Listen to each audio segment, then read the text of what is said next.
Kimmel, known for his sharp wit and sometimes cutting humor, launched into his opening remarks with his trademark smirk. "So, Ryan, I have to ask about this whole method acting thing you've been doing lately. I mean, come on, you stayed in character. For 6 months? That's either really dedicated or really concerning." The audience chuckled, but Gosling's expression remained stone-cold serious. "It's called commitment to the craft, Jimmy," Gosling replied, his voice carrying an edge that immediately shifted the atmosphere in the studio. "Some of us actually care about authentically representing the stories we're telling." Kimmel's eyebrows shot up, clearly not expecting such a direct response. He leaned back in his chair, that familiar condescending smile spreading across his face. "Oh, authentically representing? Right, because pretending to be someone else for months on end is so authentic. What's next, Ryan? Are you going to start a support group for actors who forgot who they really are?" The audience's laughter felt forced now, with many sensing the genuine tension building between the two men. Gosling's jaw visibly tightened, and he shifted forward in his chair, his hands gripping the armrests. "You know what, Jimmy? I've watched your show for years, and you have this pattern of mocking actors who actually take their work seriously. You turn everything into a punchline." "Hey, that's what I do," Kimmel shot back, his tone becoming more defensive. "I make jokes. It's comedy. Maybe you've been in character so long you forgot how to laugh?" The host gestured dramatically to the audience, seeking their support, but the energy in the room had shifted palpably. Gosling's voice grew more intense. "There's a difference between comedy and consistently belittling people's dedication to their art. You did the same thing to Joaquin Phoenix when he was going through his transformation for Joker. Same thing to Christian Bale. You act like caring about your work is some kind of mental illness." Kimmel's facade began to crack, his smile becoming more strained. "Look, Ryan, I think you're taking this way too seriously. We're just having fun here. Maybe you need to, I don't know, step out of whatever headspace you're in and remember you're on a comedy show." "Fun?" Gosling's voice rose slightly, causing several audience members to exchange uncomfortable glances. "You think it's fun to mock veterans suffering from PTSD? Because that's essentially what you're doing when you make jokes about the emotional commitment required to portray them authentically." The studio fell uncomfortably quiet. Even the house band seemed to sense the gravity of what was unfolding. Kimmel's producer could be seen frantically gesturing from off stage, but the host was too deep into the confrontation to back down now. "Now, hold on just a minute," Kimmel said, his voice taking on a sharper edge. "Don't you dare try to turn this into some moral crusade about veterans. I support our troops just fine, thank you very much. But what I don't support is actors who think they're so important that they can't separate reality from make-believe." Gosling stood up abruptly, causing his chair to scrape loudly against the floor. The sudden movement sent a wave of tension through the audience, with several people audibly gasping. "That's exactly the problem, Jimmy. You reduce everything to its most superficial level. You can't understand that some roles require you to access real pain, real trauma, to honor the people whose stories you're telling." Kimmel, feeling the control of his show slipping away, made a fatal miscalculation. Standing up to match Gosling's energy, he pointed an accusatory finger at his guest. "You know what I think? I think you're having some kind of breakdown, and you're using this method acting excuse to justify it. Maybe you should be talking to a therapist instead of—" Before Kimmel could finish his sentence, Gosling's face flushed with barely contained rage, and the actor took a step closer to the host's desk, his voice dropping to a dangerous whisper that the microphones barely picked up, but that sent chills through everyone present. "You want to talk about therapy, Jimmy? Let's talk about the kind of person who built a career on humiliating others for laughs." Gosling's words cut through the studio like a blade, each syllable delivered with surgical precision. The audience had fallen completely silent, the usual rustling of programs and shifting in seats replaced by an oppressive quiet that made every breath audible. Kimmel's face went pale, his earlier bravado evaporating as he realized he had pushed too far. But his ego wouldn't let him back down completely. "Ryan, you're way out of line here. This is my show and I won't be lectured by someone who—" "Someone who what?" Gosling interrupted, his voice now rising to a level that reverberated through the studio. "Someone who actually respects the people whose stories we tell? Someone who doesn't turn tragedy into comedy gold?" He gestured toward the audience, many of whom were visibly uncomfortable, some pulling out their phones to record what was clearly becoming a career-defining moment for both men. The camera operators, unsure whether to keep filming or cut away, continued rolling as their director frantically whispered instructions through their earpieces. This was live television at its most unpredictable, and everyone knew they were witnessing something that would be replayed endlessly across social media within hours. Kimmel attempted to regain control, moving around his desk in what appeared to be an aggressive posture. "You know what, Ryan? I think you need to sit down and remember where you are. This isn't some serious dramatic stage. This is late-night television, and if you can't handle a few jokes, maybe you shouldn't be here." "Oh, few jokes?" Gosling's laugh was bitter and sharp. "Jimmy, I've done my homework on you. I know about the writers you've fired for pushing back on your nastier material. I know about the guests you've ambushed with personal attacks disguised as humor. You're not a comedian. You're a bully with a platform." The accusation hit Kimmel like a physical blow. His face reddened, and for the first time in his hosting career he seemed genuinely rattled. "That's completely false, and you know it. You can't come on my show and make these kinds of accusations without proof." "Proof?" Gosling reached into his jacket pocket and pulled out his phone, holding it up for everyone to see. "I've got text messages from 3 different actors who refused to come back on your show after you made them cry during their interviews. Should I start reading them out loud?" The threat hung in the air like smoke. Kimmel's producer was now visible at the edge of the stage, making frantic cutting gestures, but the host was too deep in the confrontation to notice. The audience began murmuring among themselves, phones appearing throughout the crowd, as people realized they were witnessing television history in the making. "You wouldn't dare," Kimmel said, but his voice lacked conviction. There was something desperate in his eyes now, the look of a man who suddenly realized his reputation might be hanging by a thread.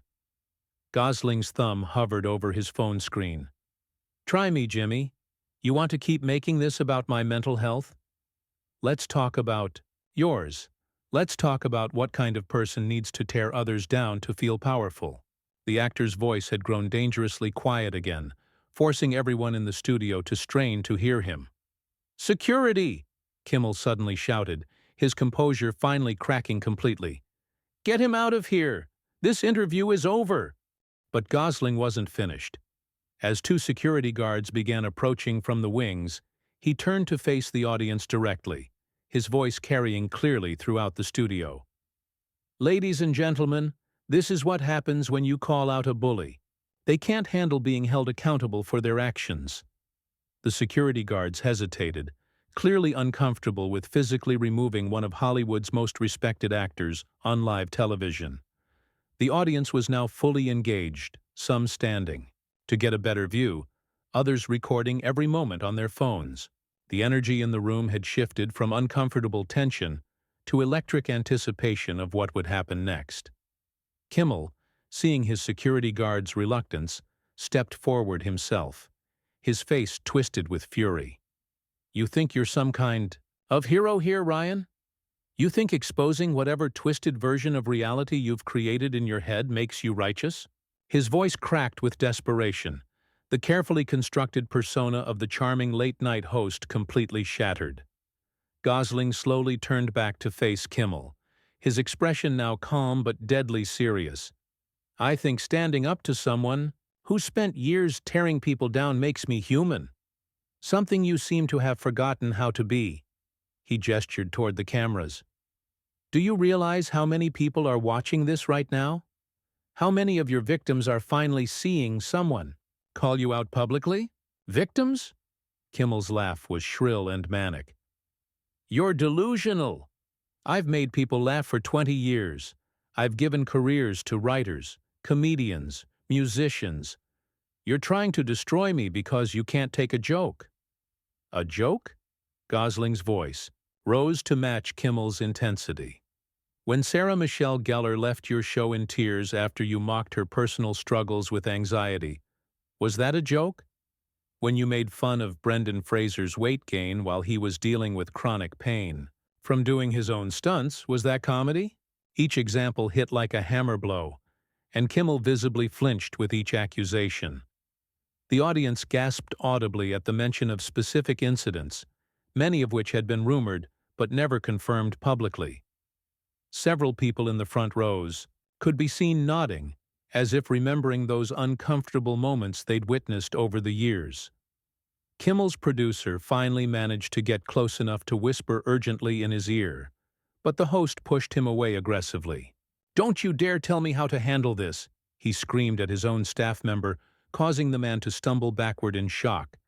The mask was completely off now, revealing the ugly temperament that Gosling had been alluding to. "There it is," Gosling said quietly, pointing at Kimmel's outburst. "There's the real Jimmy Kimmel, the one his staff has to deal with every day, the one who screams at people trying to help him." He turned back to the audience.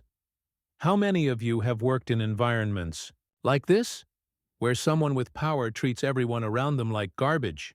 Several audience members could be seen nodding, and a few even began applauding tentatively.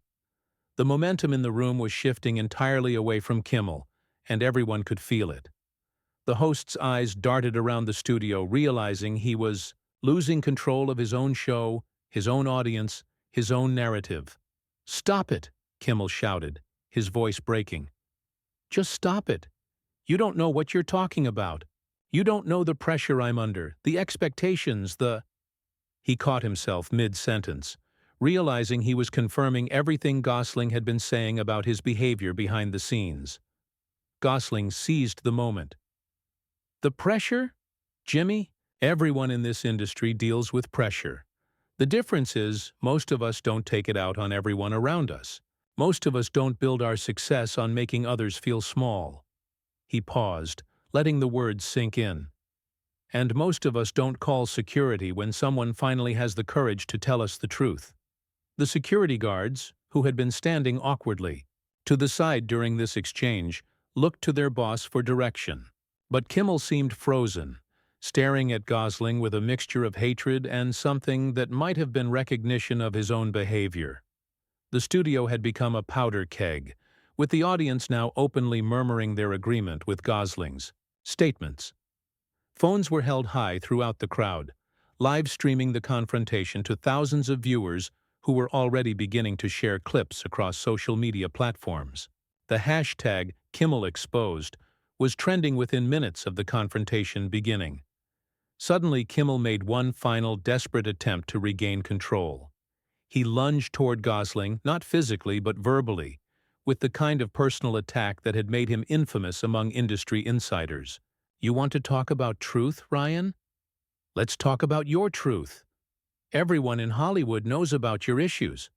The drinking, the failed relationships, the time you completely lost it on set and had to be sedated." Kimmel's voice was venomous, his face contorted with rage as he threw everything he had at his guest in a last-ditch effort to destroy him. The studio fell dead silent.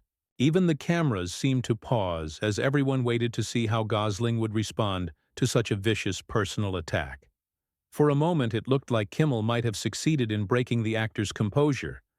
But instead of crumbling, Gosling smiled. It was a sad, knowing smile that somehow made him appear more dignified than ever. "Thank you, Jimmy," he said quietly, his voice carrying a weight that silenced the entire room. "Thank you for proving my point better than I ever could." He turned to face the audience one final time. "Ladies and gentlemen, what you just witnessed is exactly what I was talking about. When bullies feel cornered, they don't apologize. They don't reflect. They attack. They try to destroy you personally because they can't defend their actions professionally. The audience began to applaud, slowly at first, then building to a thunderous ovation that seemed to shake the very foundations of the studio. Several people stood up, then entire sections, until the majority of the audience was on their feet cheering for Gosling, while Kimmel stood frozen in humiliation. And for the record, Gosling continued over the applause, yes, I've struggled with personal demons. Most actors have. The difference is, I've never used my pain as an excuse to hurt others. I've never built my career on making people feel worthless. He looked directly at Kimmel. Can you say the same? Kimmel's mouth opened and closed like a fish gasping for air, but no words came out. The fight had completely drained out of him, leaving behind only a broken man who had just destroyed his own reputation on live television. The producer finally managed to signal the band to start playing, desperately trying to salvage something from the wreckage of the show. But it was too late. The damage was done, and everyone in that studio knew they had witnessed something unprecedented in television history. Gosling began walking toward the exit, but stopped at the edge of the stage. Without looking back at Kimmel, he addressed the audience one final time. To anyone watching who's ever been bullied, who's ever been made to feel small by someone with power over them, you don't have to accept it. You don't have to smile and pretend it's okay. Sometimes the most important thing you can do is stand up and say, enough. With that, Ryan Gosling walked off the Jimmy Kimmel live stage, leaving behind a host whose career would never recover. From the night he picked the wrong fight with the wrong person. The audience continued applauding long after he disappeared behind the curtain, their cheers mixing with the urgent whispers of producers and staff members trying to figure out how to handle the aftermath of what had just occurred. As the credits rolled over the chaos, social media exploded with reactions. Kimmel Exposed was trending worldwide within an hour, with millions of viewers sharing clips of the confrontation. Industry insiders began coming forward with their own stories about Kimmel's behind-the-scenes behavior, confirming everything Gosling had alleged. Within days, major sponsors began pulling their support from the show. Network executives called emergency meetings. Other celebrities publicly praised Gosling for his courage in standing up to what many described as Hollywood's worst-kept secret. Jimmy Kimmel's ratings plummeted to historic lows, and rumors began circulating that the network was considering canceling his show entirely. Meanwhile, Ryan Gosling's star rose even higher, with fans and fellow actors alike celebrating him as someone who had finally said what needed to be said. The confrontation became a watershed moment in the entertainment industry, sparking conversations about respect, professionalism, and the abuse of power in Hollywood. It proved that sometimes one person willing to stand up and speak truth to power can change everything, even on live television.